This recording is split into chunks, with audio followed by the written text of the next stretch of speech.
Kitab Mazmur.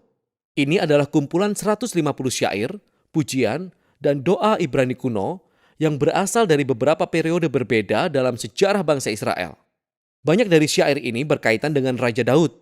Persisnya ada 73 syair, dan dia dikenal sebagai seorang penyair dan pemain kecapi. Tetapi ada banyak penulis yang berbeda di balik syair-syair ini. Ada syair dari Asaf atau dari anak-anak Korah, dan dari beberapa pemimpin pujian yang lain di bait suci. Bahkan Salomo dan Musa juga memiliki syair mereka sendiri, dan hampir sepertiganya tanpa nama. Banyak dari syair ini dibuat untuk digunakan oleh paduan suara yang bernyanyi di bait suci bangsa Israel. Tetapi kitab Mazmur sebenarnya bukanlah sebuah kitab himne.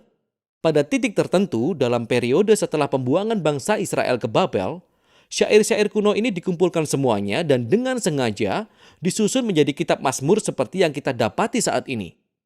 Dan kitab ini memiliki desain yang sangat unik dan pesan yang bisa kita lewatkan, kecuali kita membacanya dari awal hingga akhir.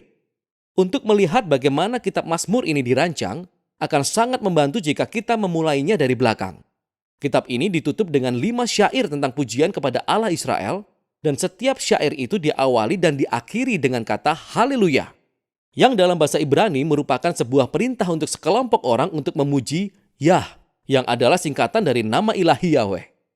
Itu adalah susunan 5 bagian yang sangat baik, dan kelihatannya seperti seseorang sedang memberikan kita sebuah kesimpulan dari kitab ini. Sehingga ini menimbulkan pertanyaan, apakah kitab ini memiliki tanda-tanda lain yang ditunjukkan dari desainnya yang disengaja? Jika kita perhatikan judul dari syair-syair tersebut, kita akan melihat bahwa di 5 tempat penerjemah Alkitab Anda memberi judul buku 1, buku 2, buku 3, 4, dan 5 di berbagai titik dan membagi kitab ini ke dalam 5 bagian besar. Nah, alasannya adalah syair terakhir dalam setiap bagian tersebut memiliki sebuah kesamaan akhir yang terlihat seperti sebuah tambahan redaksi. Begini bunyinya, "Terpujilah Tuhan Allah Israel, dari selama-lamanya sampai selama-lamanya. Amin, ya amin."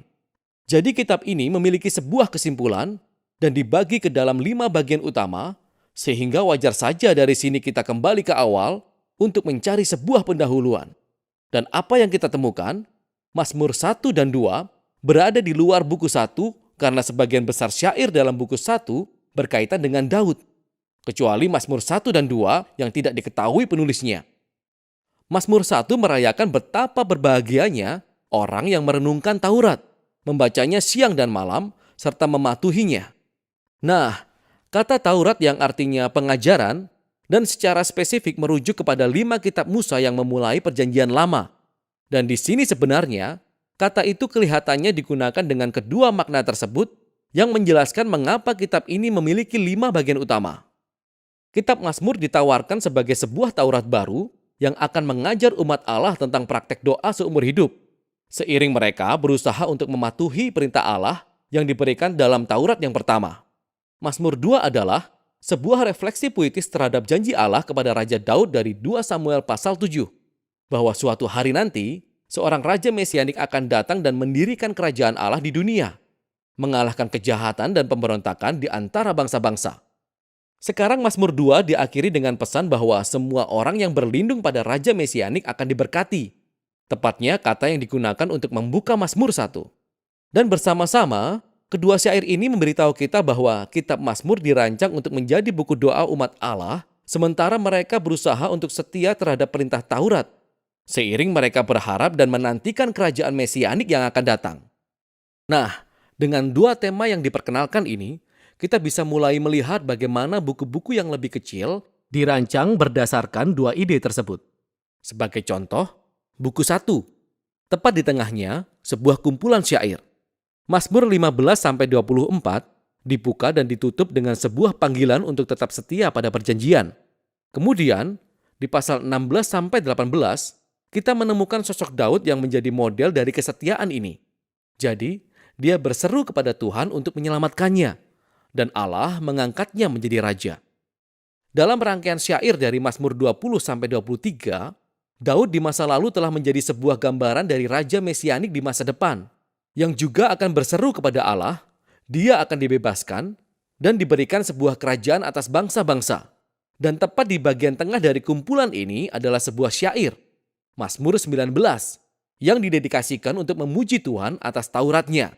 Jadi ini dia, dua tema dari Mazmur 1 dan 2 terikat erat bersama-sama di sini.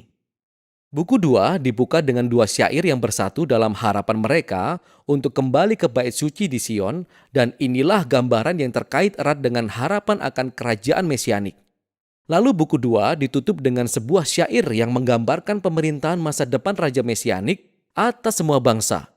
Syair ini benar-benar menakjubkan karena menggemakan semua perikop lain dari kitab para nabi tentang kerajaan Mesianik, dan ditutup dengan mengatakan bahwa pemerintahan raja ini akan membawa pemenuhan janji terdahulu Allah kepada Abraham untuk membawa berkat Allah bagi semua bangsa.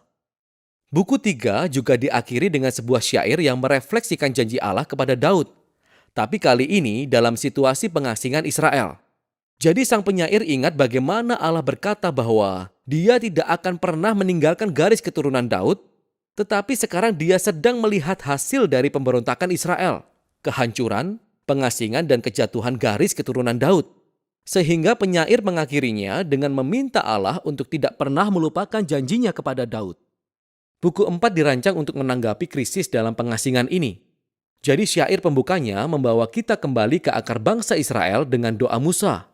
Dan apa yang dia lakukan di Gunung Sinai setelah insiden anak lembu emas, yakni memohon pada Allah untuk menunjukkan belas kasihan. Pusat buku 4 didominasi oleh sekelompok syair yang memberitakan bahwa Tuhan Allah Israel memerintah sebagai Raja sejati dunia dan atas seluruh ciptaan. Pepohonan, pegunungan, sungai-sungai. Semua dipanggil untuk merayakan hari di masa depan itu ketika Allah akan membawa keadilan dan kerajaannya atas seluruh dunia. Buku 5 dibuka dengan serangkaian syair yang menegaskan bahwa Allah mendengar teriakan umatnya dan suatu hari nanti akan mengirimkan raja masa depan untuk mengalahkan kejahatan dan membawa kerajaan Allah. Buku ini juga berisi dua kumpulan syair yang lebih besar lagi.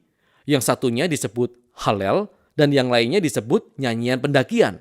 Masing-masing dari kumpulan syair ini ditutup dengan sebuah syair tentang kerajaan mesianik di masa depan. Dan dua kumpulan syair ini secara bersama-sama mempertahankan harapan akan tindakan semacam eksodus masa depan dari Allah untuk menebus umatnya. Dan kemudian, tepat di antara mereka adalah Mazmur 119. Ini adalah syair terpanjang dalam kitab Mazmur. Ini adalah sebuah syair alfabet. Setiap baris dimulai dengan huruf baru dari abjad Ibrani dan mengeksplorasi keajaiban dan karunia Taurat sebagai firman Allah kepada umatnya. Mari kita lihat. Tema dari Mazmur 1, Mazmur 2, Taurat dan Mesias digabung bersama-sama di sini dalam buku 5 yang membawa kita kembali ke 5 syair penutup. Dalam syair yang ada di tengah, Mazmur 148, semua ciptaan dipanggil untuk memuji Allah Israel karena Dia telah meninggikan tanduk umatnya. Tanduk di sini adalah metafora dari tanduk banteng yang diangkat dalam kemenangan. Dan gambaran ini mengingatkan kita kembali akan gambaran yang sama yang digunakan dalam nyanyian Hana, 1 Samuel pasal 2, tapi juga sebelumnya di Mazmur 132. Tanduk adalah simbol untuk Raja Mesianik yang akan datang dan kemenangannya atas kejahatan. Ini adalah kesimpulan yang tepat untuk kitab yang luar biasa ini. Ada satu hal lagi yang akan kita lewatkan jika kita tidak membaca kitab ini sesuai urutannya. Ada berbagai jenis syair dalam kitab Mazmur, tapi semuanya masuk dalam dua kategori besar, yaitu syair ratapan atau syair pujian.